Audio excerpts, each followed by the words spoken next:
Alors, ni voilier, ni avion, ni bateau à moteur. On va découvrir une innovation dans le domaine maritime avec Cécilia Sévry. Bonjour. Bonjour Delphine. Oui, c'est une innovation inspirée du kitesurf en réalité. C'est justement la discipline du fondateur de cette société, une start-up qui est marseillaise. Son fondateur, il s'appelle Alex Cazer. C'est un ancien champion du monde de kitesurf. Et il s'est donné comme défi de construire un engin capable de pulvériser le record du monde de vitesse d'un engin, d'une embarcation à voile. Et pour y arriver, la start-up a totalement repensé en fait la conception d'un engin maritime. La capsule qui abritera 2 personnes est au-dessus de l'eau. Elle a littéralement l'air de voler. En fait, c'est presque le cas. D'abord, pourquoi ? Parce qu'il y a cette longue tige qui descend jusqu'en dessous de la surface de l'eau avec une nageoire au bout. C'est le foil. On connaît cette technologie. On peut le retrouver, par exemple, sur des hydroptères. Vous savez, ces trimarans qui se soulèvent avec ce foil pour gagner de la vitesse. Eh bien, ici, ce foil, il va supporter le poids du bateau. La nageoire va stabiliser sa route.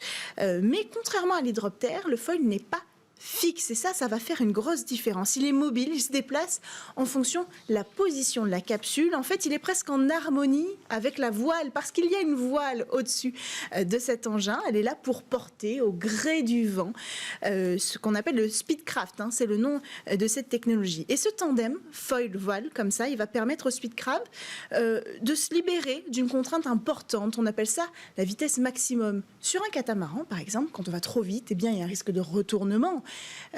Ici, c'est annulé grâce à ce nouvel équilibre foil-voile qui va permettre d'annuler les forces qui sont en jeu. Et alors, sur les images, là, ça ressemble plus à un avion de chasse, non, qu'un bateau. Oui, c'est vrai. Et cette forme en ogive, évidemment, elle est là pour permettre, comme sur les avions de chasse, de fendre l'air en deux plus facilement et donc de gagner en rapidité. Mais le fait qu'il soit au-dessus de l'eau aussi va donner plus de rapidité à l'appareil. Ça permet à l'air de passer en dessous, ce qui va même créer une formation de vapeur d'eau qui, elle, va augmenter la vélocité du flux d'air et donc donner plus de vitesse à cet appareil. Ah, ça donne envie d'aller d'embarquer dans ce bateau. L'objectif, c'est de battre le record de vitesse. Oui. Mais quel est-il, le record de vitesse du monde, d'ailleurs ? Pour l'instant, il est à 120 km/h. C'est un Australien qui le détient depuis 2012. L'objectif, là, c'est pas de le battre, c'est de pulvériser 150 km/h. C'est l'objectif de la société et de son fondateur. Mais ils veulent aussi aller au-delà du record, qui serait symbolique, utiliser l'innovation disruptives comme celles qu'ils sont en train de créer, eh bien pour forcer le secteur maritime à repenser ses embarcations. L'air, c'est une énergie verte. Trouver des solutions pour repousser les limites de son utilisation, ça permettra demain de fabriquer des engins qui seront plus verts, tout en étant aussi rapide qu'on en aura besoin.